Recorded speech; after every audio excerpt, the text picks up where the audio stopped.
하나님의 말씀 구약성경 예레미야 4장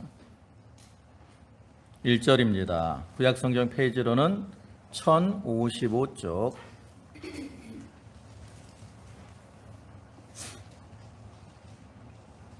예레미야 4장 1절부터 4절까지 말씀입니다. 봉독하겠습니다. 여호와께서 이르시되 이스라엘아 내가 돌아오려거든 내게로 돌아오라. 내가 만일 나의 목전에서 가증한 것을 버리고 내가 흔들리지 아니하며 진실과 정의와 공의로 여호와의 삶을 두고 맹세하면 나라들이 나로 말미암아 스스로 복을 빌어 나로 말미암아 자랑하리라. 여호와께서 유다와 예루살렘 사람에게 이와 같이 이르노라. 너희 묵은 땅을 갈고 가시덤불에 파종하지 말라. 유다인과 예루살렘 주민들아 너희는 스스로 할례를 행하여 너희 마음 가죽을 베고 나 여호와께 속하라. 그리하지 아니하면 너희 악행으로 말미암아 나의 분노가 불같이 일어나 사르르니 그것을 끌 자가 없으리라. 아멘. 할렐루야. 예, 어느덧 10월이 지나고 이제 11월에 첫 주가 되었습니다. 지나온 시간 동안 하나님의 은혜 가운데 평안히 잘 지냈는지 모르겠습니다. 이제 2달밖에 남지 않은 올해도 이렇게 하나님과 동행하는 가운데 기쁨으로 잘 마무리하는 그러한 시간들이 되시기를 주님의 이름으로 축원합니다. 예, 오늘 이 시간에는 예레미야 4장 1절부터 4절까지의 말씀을 보셨는데요. 그 중에 1절의 말씀을 보면 여호와께서 이르시되 이스라엘아 내가 돌아오려거든 내게로 돌아오라. 이와 같이 말씀을 하고 계시는데 이 말씀을 근거로 해서 내게로 돌아오라 라는 제목으로 함께 은혜를 나누고자 합니다. 우리가 지난 2주간에 걸쳐서 그 예레미야 시대의 이스라엘 백성들의 죄악상에 대해서 살펴봤습니다. 또 2주 전에는 그 예레미야 2장의 말씀을 통해서 이스라엘 백성들이 두 가지 악을 행했다 그랬어요. 하나는 생수의 근원 되시는 하나님을 떠난, 그 다음에 두 번째로는 스스로 웅덩이를 파는 이러한 죄를 범했다 그랬죠. 그러나 이렇게 스스로 웅덩이를 팠지만 만족이 없었다 그랬어요. 그리고 이제 지난주에는 예레미야 5장의 말씀을 통해서 이렇게 하나님을 떠난 이스라엘 백성들이 이제 자신들의 삶 속에서 범하는 여러 가지 죄악된 모습들에 대해서 우리가 살펴봤죠. 저그들이 정의를 행하지 않고 그다음에 진리를 구하지 않고 또 거짓으로 맹세하고 음란 방탕하게 행하고 무엇보다 이렇게 책망을 받으면서도 마음의 교만함으로 얼굴이 바위와 같이 굳게 하고 회개하지 않는 이러한 죄들을 범하고 나간다라고 말씀을 했는데 이렇게 말씀을 드리면서 하나님께서 이렇게 예레미야 선지자들을 통해서 이스라엘 백성들을 죄를 지적하시고 책망하는 것은 그들로 하여금 회개하고 돌아오도록 하시기 위함이라는 거예요. 그래서 이러한 모습처럼 하나님은 죄를 지적하시고 책망하심으로 간접적으로 이제 자기의 죄를 깨닫고 회개하고 돌아오도록 권고를 하십니다. 그뿐만 아니라 이제 오늘 본문에서 말씀하시는 것처럼 직접적으로 너희는 내게로 돌아오라 이렇게 불러주시기도 하시는 그러한 하나님이 되시죠. 그래서 우리는 이렇게 하나님이 간접적으로 죄를 책망할 때나 또 직접적으로 이렇게 불러주실 때 그러한 하나님의 음성을 듣는 자들이 되어야 됩니다. 하나님께서 이렇게 애타게 우리를 찾으시고 부르시는데 우리가 그 음성을 듣지 못하면 우리는 세상 가운데서 헤매며 방황할 수밖에 없어요. 참으로 우리가 살아가는 이 세상은 죄악이 관영한 그러한 곳이고 또 흑암의 세력이 역사하는 곳이기 때문에 그 가운데서 많은 사람들이 갈 바를 알지 못해서 이리저리 방황하고 또 죄악 가운데 살아가고 있습니다. 그러한 세상에서 하나님은 우리를 부르셔서 하나님 안에서 평안과 안식을 누리라고 권고를 하시는 거죠. 우리가 이 시간을 통해서 이제 우리를 향해서 돌아오라라고 부르시는 그런 하나님의 음성에 귀를 기울이고 이제 그 부르심에 순종해서 하나님께 돌아감으로 하나님의 긍휼하심과 은혜 속에 살아가는 그러한 성도들이 다 되시기를 주님의 이름으로 축원합니다. 먼저 이제 하나님께서 우리를 부르시는 면에 대해서 좀 생각을 해보겠습니다. 전에 봤던 드라마 중에 그 응답하라 1988이라는 드라마를 좀 재밌게 본 기억이 있는데요. 그 드라마를 보면 그 쌍문동에 사는 그 5명의 친구들의 이야기가 이렇게 전개가 됩니다. 근데 그 주인공들이 나이가 이제 좀 저와 비슷한 저희들이 이제 88학번, 89학번 정도 되니까 저보다 한 2년 정도 이제 나이가 적은데 비슷한 이런 또래이기 때문에 그 시대의 어떤 상황이 많이 이렇게 어떤 공감이 되었던 기억이 있어요. 그래서 그들은 이렇게 어려서부터 친구들과 이렇게 모여서 놀고 이야기도 하고 뭐 집에 가서 놀기도 하고 이랬던 관계였는데 그 중에 이제 한 가지 모습이 인상에 남는데 그건 뭐냐면 저녁 때가 되면 그 부모들이 그 아이들을 부르는 거래요. 엄마가 뭐 덕선아 부르고 또 정환아 부른다고. 그러면 그 아이들이 이제 친구 집에서 막 놀다가 어떻게 해요? 엄마가 부르면 네 하고 대답을 하고 이제 각자 집으로 돌아가서 거기서 저녁을 먹고 또 어제 쉬곤 하는. 뭐 저희 때도 밖에서 놀다 보면 부모님이 집에서 이름을 부르면 대답을 하고 집으로 돌아가서 쉬었던 밥을 먹고 쉬었던 그러한 기억이 있는데 이처럼 부모님들이 때가 되면 그 자기의 자녀들을 불러서 집으로 돌아오게 하는 것처럼 하나님께서도 우리 하나님의 백성들을 이렇게 부르신다라는 거예요. 그럼 이제 하나님께서 그들을 부르실 때 그 부르시는 이유가 뭘까? 부르심의 원인, 이유가 뭘까? 생각을 해보니까 첫째로는 하나님이 그들이 부르시는 이유는 바로 사랑 때문이라는 거죠. 여러분 부모님들이 밖에서 자녀들이 이렇게 재미있게 놀고 있음에도 그들을 부르시는 이유는 뭐예요? 그들을 사랑하시기 때문입니다. 자녀들의 입장에서는 밖에서 친구들과 놀며 보내는 시간이 더 재미있을 수 있어요. 그러나 이렇게 자녀들이 이렇게 그 시간을 좋게 여기고 거기다 재미있게 놀고 있다고 해서 그들을 이렇게 내버려 두게 되면 자녀들은 자기들이 해야 할 일을 하지 않고 시간을 허비하게 된다라는 거죠. 아이들은 학교에 갔다 오면 집에서 숙제도 해야 되고요. 그 다음에 또 저녁도 먹어야 되는데 이렇게 놀이에 정신이 빠져 있으면 해야 될 숙제도 하지 않고 또 저녁을 먹지 않으므로 시장하게 될 수도 있다라는 거죠. 그래서 부모들은 아이들이 친구들과 노는 것을 더 좋아할지라도 때가 되면 그들을 집으로 부르는 거예요.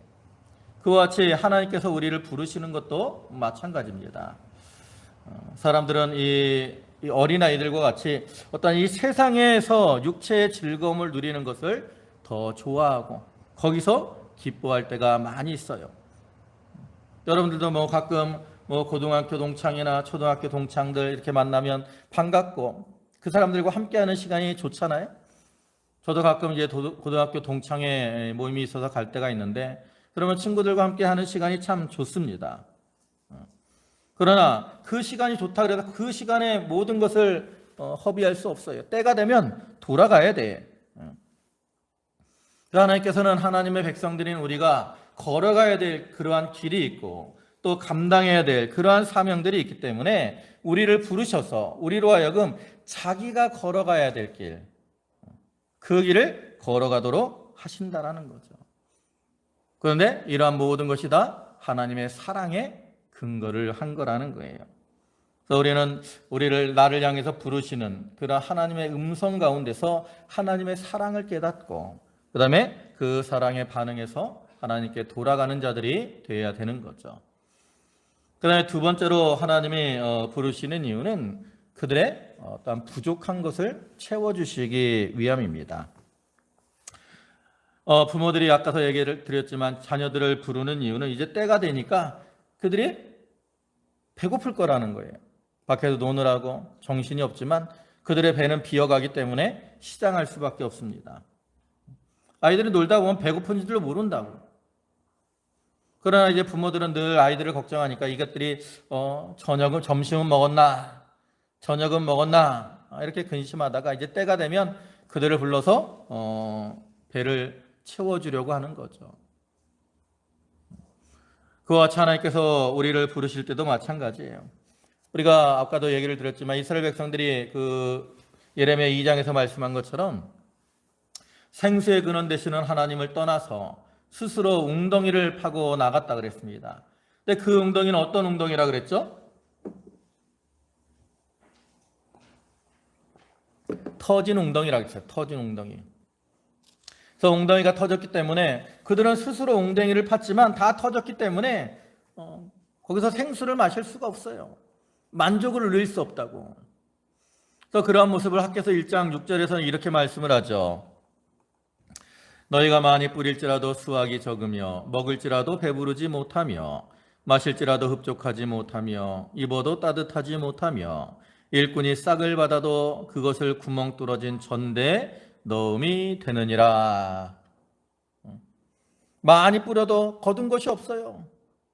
먹어도 배부르지 못하고 마셔도 흡족하지 못하고 만족이 없는 그러한 가운데 살아가고 있다는 거죠. 이게 바로 하나님을 떠난 그러한 사람들의 모습이라는 거예요. 그래서 하나님 그들의 이러한 상태를 아시고 이제 그들을 부르셔서 그들의 비어있는 이러한 심령을 채워서 만족을 누리도록 하신다라는 거죠. 여러분 오늘 하나님께서 우리를 예배로 또 하나님 앞으로 부르시는 것도 마찬가지입니다. 많은 사람들이 하나님을 떠나서 세상으로 나가고 거기서 자기를 채우고 만족을 누리려고 하지만 세상의 것들은 다 잠깐 있다 사라지는 것이기 때문에 우리에게 참된 만족을 주지 않아요. 만족을 모르고 공허한 이러한 심령으로 살아갈 수밖에 없다라는 거죠. 하나님 그러한 우리의 상태를 아시고 이제 우리를 부르셔서 하나님으로 인해 자기의 심령을 채우고 기쁨과 만족을 누리도록 하시는 거예요. 시편 107편 9절을 보면 하나님이 어떤 하나님입니까? 그는 사모하는 영혼에게 만족을 주시며 줄인 영혼에게 좋은 것으로 채워주시는 그러한 하나님이라 그랬습니다. 사모하는 영혼에게 만족을 주시는 하나님입니다. 그래서 우리가 그러한 하나님께 나아가면 하나님의 부르시는 음성을 듣고 그러한 하나님께 나아가면 우리는 하나님 안에서 만족을 누릴 수 있어요. 창세기 21장을 보면 그 하갈과 이스마엘의 모습이 나오는데 그들이 아브라함의 집에서 쫓겨나거든요. 그래가지고 그들이 부엘세바 광야를 방황을 합니다. 마실 물이 없어서 아이가 죽어가는 거예요. 그래서 하갈이 탄식을 하죠. 하나님 앞에. 그러니까 하나님이 이제 그 하갈의 눈을 뜨게 하셔서 그 샘을 발견하게 하시고 그들의 갈증을 채워주셨어요. 또 이스라엘 백성들이 애굽에서 나와서 광야 생활할 때 그들이 참 먹을 것이 없어서 줄이고 있을 때 하나님께서 그들에게 만나를 내리셔서 그들의 그 배를 채워주셨다라는 거죠. 이와 같이 하나님은 우리를 부르시고 우리의 그 갈급한 심령을 채워주시려고 하는 거예요.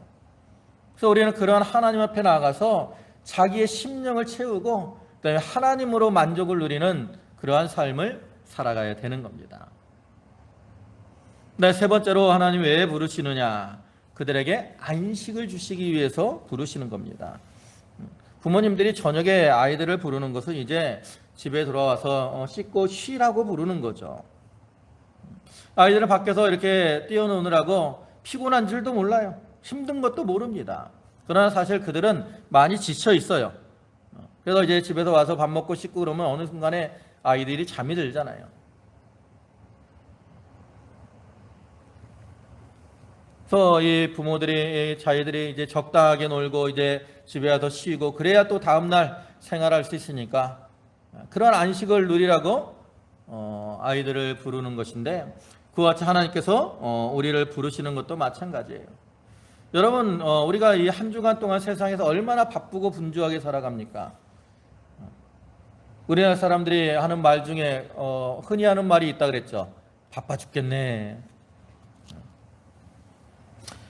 그들이 이렇게 바빠 죽겠다라고 하는 것은 단순히 그냥 말만이 아니라 그들이 바쁜 가운데 어떠한 안식을 누리지 못하기 때문에 죽을 것 같은 그러한 처지에 처해 있는 거예요. 그래서 자기도 모르게 입에서 바빠 죽겠네 라는 말이 나오는 거죠.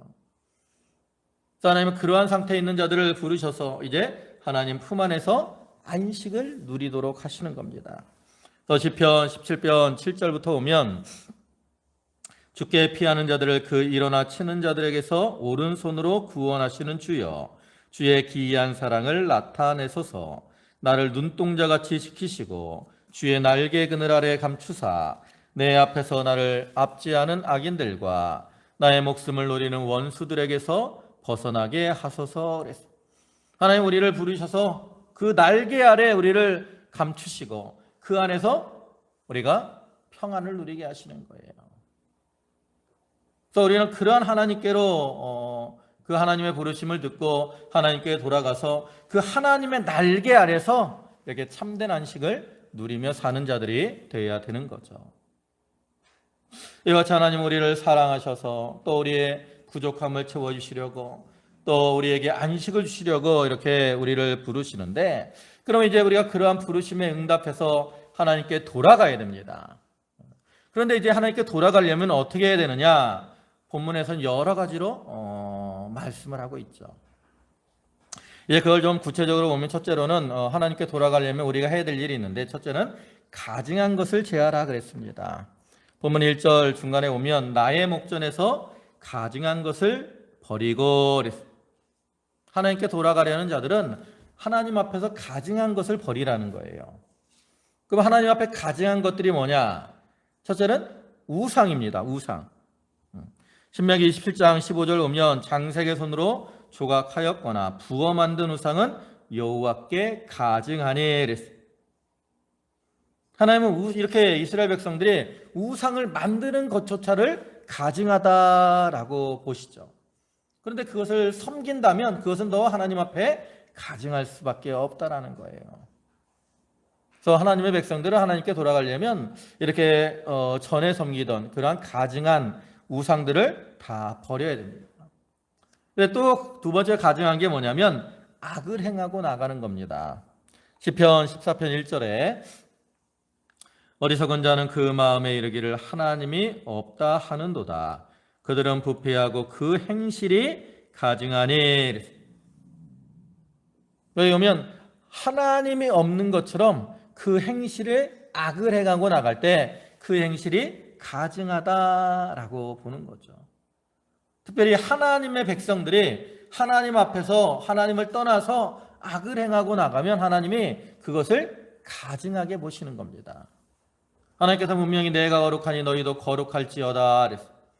그래서 우리는 그 말씀처럼 하나님의 백성답게 좀 거룩하고 정결한 그러한 모습으로 살아가야 되는 거죠.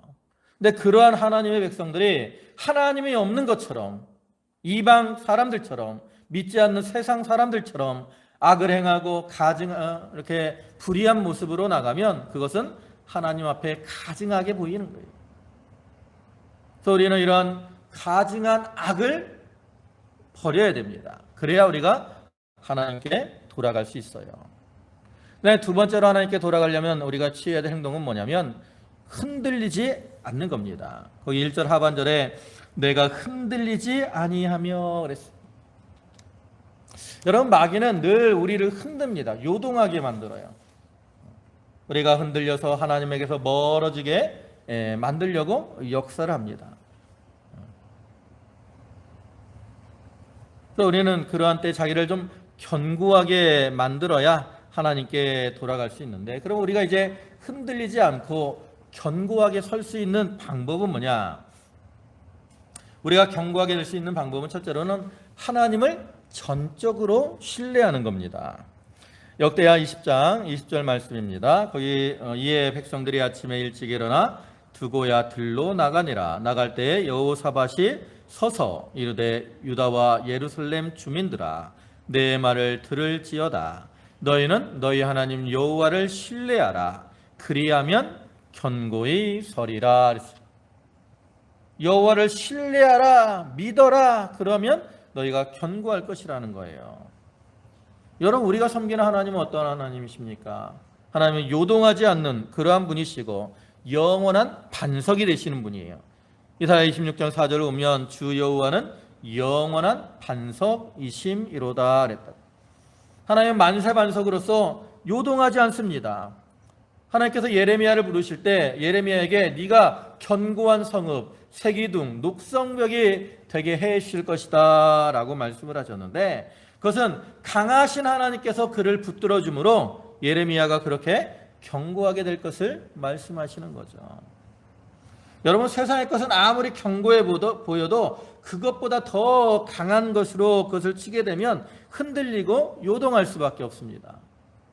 그러나 하나님은 절대로 견고하신 분이시기 때문에 우리가 그러한 하나님을 신뢰하고 그러한 하나님을 의지하게 되면 어떠한 환난 풍파가 닥쳐오더라도 요동하지 않고 견고하게 설 수가 있다는 것. 자, 우리는 늘 하나님을 신뢰하며 살아야 됩니다. 그 다음에 또 한 가지, 우리가 요동하지 않으려면, 흔들리지 않으려면 마음속에 있는 그러한 의심과 근심을 버려야 돼요. 야고보 1장 6절부터 보면 이렇게 말씀을 합니다. 오직 믿음으로 구하고 조금도 의심하지 말라. 의심하는 자는 마치 바람에 밀려 요동하는 바다 물결 같으니. 의심하는 자는 바람에 밀려다니는 이러한 바다 물결과 같다라는, 그와 같이 흔들리고 요동할 수밖에 없다라는 거죠. 여러분, 성경을 보면 하나님을 미쁘시다라고 표현하는 것을 볼 수 있어요. 미쁘다. 데살로니가서 3장 3절에서도 보면 주는 미쁘사 그랬어요. 여러분, 미쁘다라는 말이 무슨 뜻이에요? 믿을만하다, 신실하다, 이러한 뜻이거든요. 그러니까 하나님은 미쁘신 하나님으로서 우리와 약속하신 것을 다 어떻게 해주시는 분이에요? 그대로 이루어 주시는 이러한 분이십니다. 그래서 여기서도 보면 주는 미쁘사 너희를 굳건하게 하시고 또 악한 자에게서 지키시리라 그랬어요. 미쁘신 하나님께서 우리를 강하게 해주십니다. 또 악한 자들의 손에서 우리를 지켜주십니다. 우리는 그러한 약속에 대한 믿음이 있어야 돼. 그 약속을 의심하면 어떻게 돼요? 하나님이 나를 지켜주실까? 악한 자가 나를 해하면 어떡하나? 이러한 염려와 걱정들이 들어오게 되고 그로 인해 흔들릴 수밖에 없다는 거죠. 그래서 우리는 그러한 의심을 다 버리고 미쁘신 하나님을 신뢰하며 살아가야 돼요. 그래야 우리가 담대함으로 하나님 앞에 나아갈 수가 있는 거죠. 그 다음에 세 번째로 우리가 이제 하나님께 돌아가려면 어떠한 자세를 가져야 되냐면 거기 본문 2절입니다.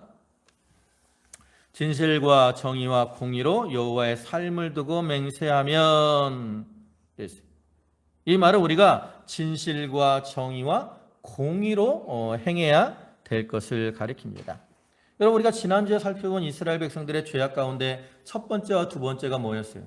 첫 번째는 정의를 행하지 않는 것, 두 번째는 진리를 구하지 않는 것. 이와 같이 이스라엘 백성들은 정의를 행하지 않고 진리를 구하지 않았다라는 거죠. 하나님께서 이제 하나님께 돌아오려면 너희가 진리를 진실하고 공의로우며 정의롭게 행해야 된다라는 거예요. 이걸 좀 더 구체적으로 우리는 성도들은 진실해야 됩니다. 여기서 진실하다라는 것은 어떠한 마음의 일점 거리낌이나 또 거짓이 없이 참된 것을 가리키는 거예요. 그래서 이 성도들은 거짓이 없는 그러한 신앙 양심을 따라서 진실되게 하나님을 섬기며 하나님을 경외해야 돼요. 또한 정의와 공의를 행하는 거라 그랬는데 이 정의를 개역 성경에서는 공평이다 그랬어요. 그러니까 이 말은 어떤 뜻이냐면 하나님께서 나에게 행하시는 일들은 공평하고 정의롭다라고 인정을 하는 거예요. 왜 하나님은 불공평하게 누구는 잘 되게 하시고 누구는 안 되게 하시느냐? 이것이 아니라 하나님은 나에게 주시는 것을 공평하게 주신다. 이렇게 인정을 하는 거예요. 그뿐만 아니라 또한 우리가 다른 사람들에게도 모든 일에 대해서 공평하고 또 바르게 행하여야 될 것을 의미하는 거죠. 이건 다른 말로 우리가 교회 안에서 어떤 외모로 사람을 판단하지 말고 다 하나님의 자녀인 줄 알고 사랑으로 행해야 될 것을 가리키는 거죠. 그래서 우리는 하나님은 참 불의를 미워하시고 공의로우신 그러한 하나님이기 때문에 우리가 그러한 하나님께 돌아가려면 이와 같이 참 진실, 정의, 공의 이것을 따라 행해야 되는 겁니다. 그다음에 네 번째로 이제 하나님께 돌아가기 위해서는 무엇을 해야 되느냐?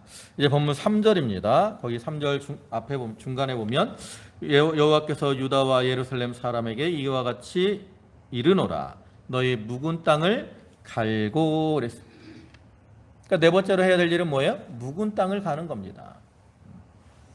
그래서 묵은 땅은 농사를 짓지 않고 내버려둔 이러한 땅으로서 그러한 땅은 상태가 어때요? 잡초가 무성하고 또 사람들에게 유익을 주기보다는 해를 끼치게 되죠.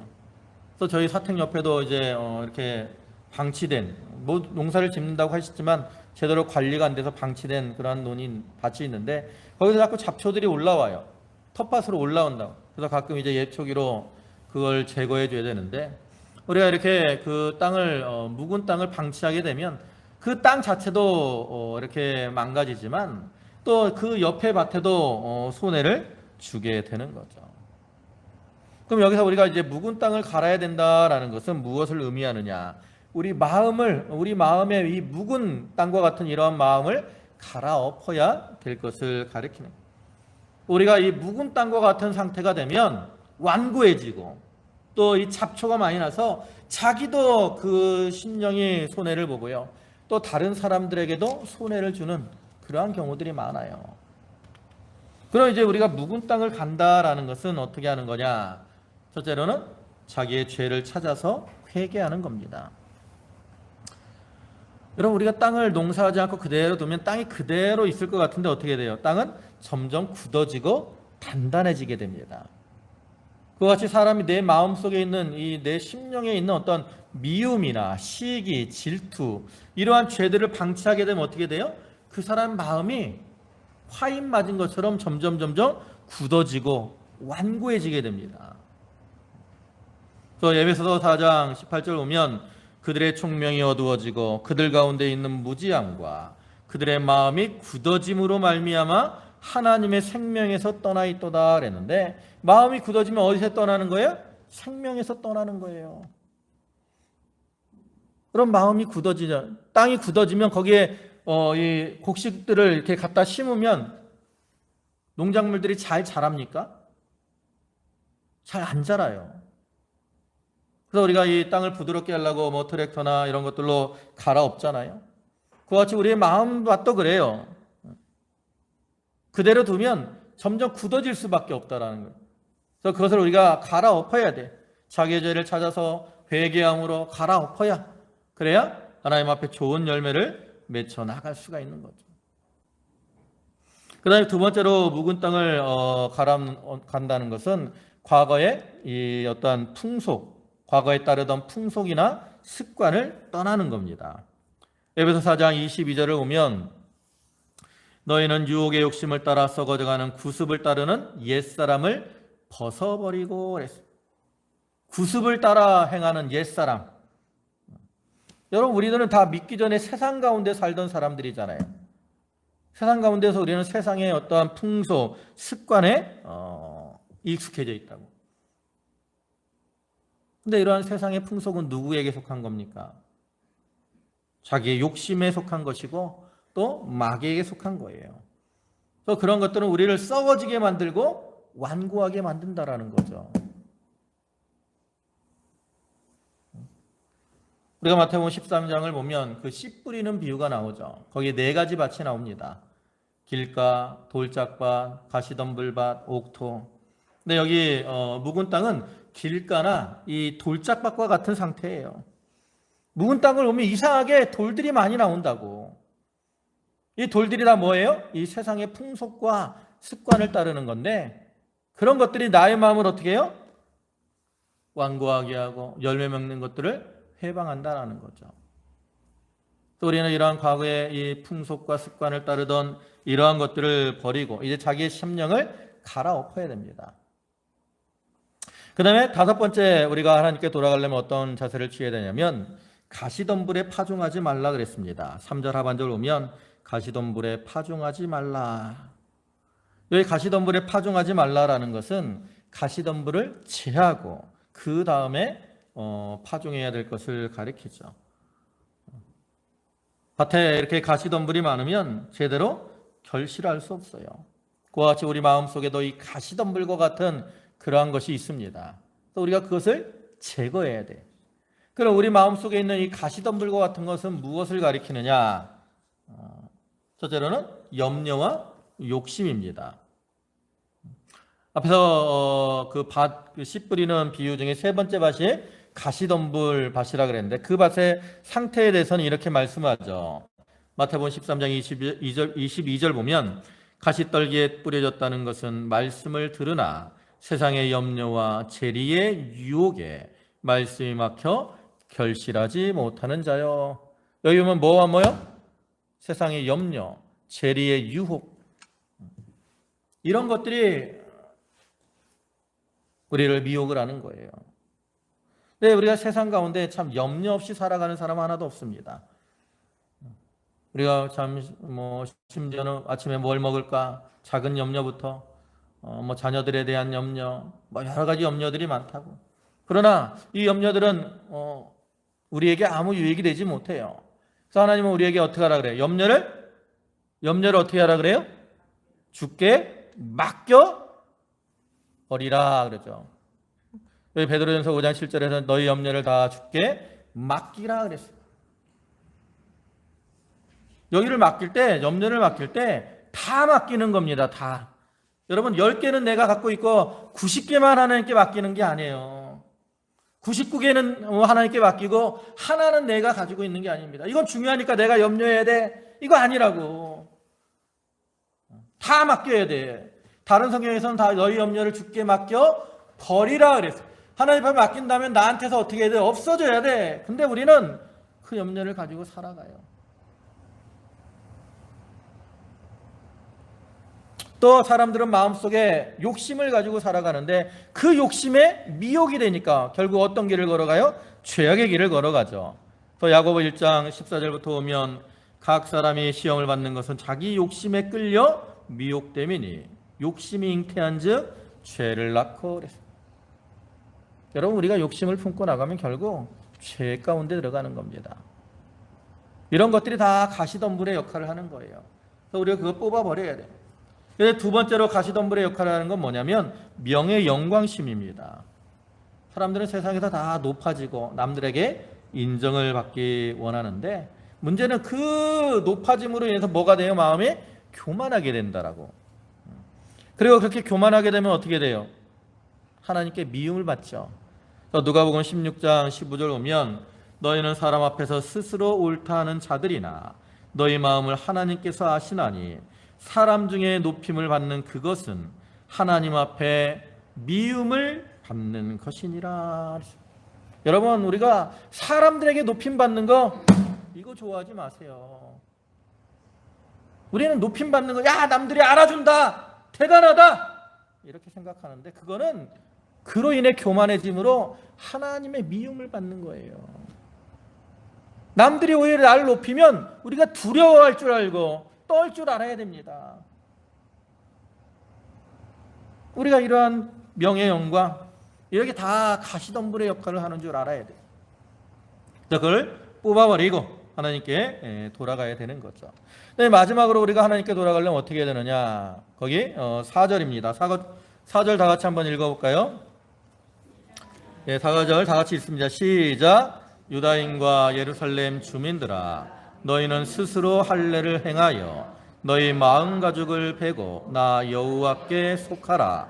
그리하지 아니하면 너희 악행으로 말미암아 나의 분노가 불같이 일어나 사르리니 그것을 끌 자가 없으리라.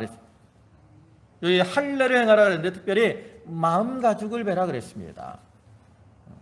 이 할례라는 건 원래 이제 아브라함 때 하나님께서 언약을 맺으시고 그 언약의 증표로 행하게 한 건데, 그래서 이 이스라엘 백성들은 난지 8일 만에 이제 양피를 베잖아요, 남자들.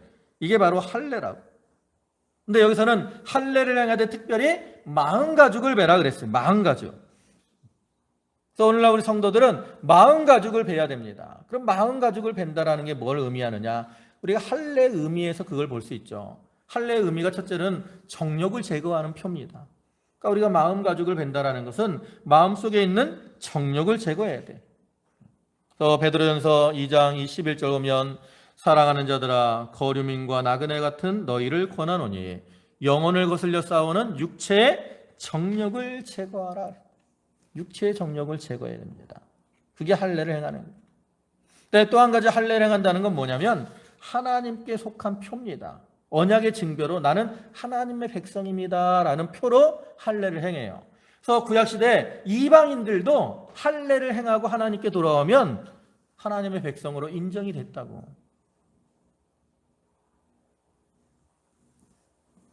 그러니까 여기서도 마음 가죽을 베라는 것은 하나님을 떠나 우상을 섬기고 살던 이러한 자리에서 떠나서 이제는 할례를 행하고 마음 가죽을 베고 하나님께 속해서 하나님과 동행하는 이러한 삶을 살라는 거예요. 만약에 그렇지 않으면 어떻게 하겠다라는 거예요. 거기 4절 끝에 그러잖아요. 너희 악행으로 발미암아 나의 분노가 불같이 일어나리니. 하나님은 맹렬한 불이 되시고 소멸하는 불이 되어서 하나님께 돌아오지 않고 죄악 가운데 거하는 자들을 어떻게 하시겠다라는 거예요. 다 살라버리시겠다라는 거죠. 그래서 그러한 자리에 들어가지 않도록 이제는 마음 가죽을 베고 하나님께 돌아가서 하나님께 속해 살아가는 이러한 자들이 되어야 된다라는 겁니다. 이제 말씀을 마무리하겠습니다. 하나님께서 이 이스라엘의 여러 가지 죄악들을 책망하셨던 그런 하나님께서는 이제 이스라엘 백성들을 향해서 너희는 내게로 돌아오라 권고하고 계십니다. 그러한 하나님께서 오늘날에도 집 나간 탕자를 기다리는 아버지와 같이 우리를 향해서 돌아오라 하시고 우리가 돌아오기를 고대하고 계시는데 우리는 그러한 하나님의 이 사랑의 음성을 듣고 이제 하나님께 돌아가는 이러한 자들이 되어야 되는 겁니다. 이 자리에 계신 모든 성도분들이 자기를 부르시는 그러한 하나님의 음성을 듣고 그 음성에 반응해서 하나님께 돌아감으로 하나님의 은혜 속에서 복된 삶을 사는 그러한 성도들이 다 되시기를 주님의 이름으로 축원합니다. 아멘. 기도하시겠습니다. 전능하신 아버지 하나님, 주님의 크신 은혜와 사랑에 감사를 드립니다. 아버지 하나님, 저희가 탕자와 같이 주님을 떠나고 이스라엘 백성들과 같이 참 정의를 행하지 아니하며 진리를 구하지 아니하며 또 거짓으로 맹세하고 또 음행을 행하며 또 마음을 굳게 하고 살아갈 때가 많습니다. 참 생수의 근원 되시는 하나님을 떠나고 또 스스로 웅덩이를 파서 거기서 만족을 누리려고 할 때도 많이 있습니다. 아버지 하나님, 그러나 그 가운데는 참된 만족이 없고 고통과 괴로움뿐임을 저희가 기억하게 하시고 이제는 우리를 향해서 너희는 내게로 돌아오라 하시는 그 음성을 듣고 하나님께 돌아가서 하나님의 긍휼하심을 입는 자들이 다 되게 하여 주시옵소서. 아버지 하나님, 참으로 저희들 메마르고 참 갈급한 이러한 심령으로 살아갑니다. 하나님께 돌아가지 아니면 살 수 없는 그러한 상태임을 저희들이 자각하게 하시고 이제 하나님께 돌아가서 하나님이 주시는 생수를 마시며 하나님이 주시는 평안을 누리며 살아가는 그러한 성도들 되기를 간절히 바라옵고 원하옵나이다. 아버지 하나님, 저희에게 돌아갈 수 있는 그러한 귀한 은혜를 더하여 주시옵소서. 아버지 하나님, 오늘도 귀한 주의로 허락하시고 저희를 불러주심에 감사를 드립니다. 저희 성도들 감사함으로 주님께 예물을 드렸사오니 바치는 손길과 심령을 기억하시고 하늘의 신령한 것과 땅의 기름진 것으로 저들에게 충만케 채워 주시옵소서. 감사하오며 예수님의 이름으로 기도 올리옵나이다. 아멘.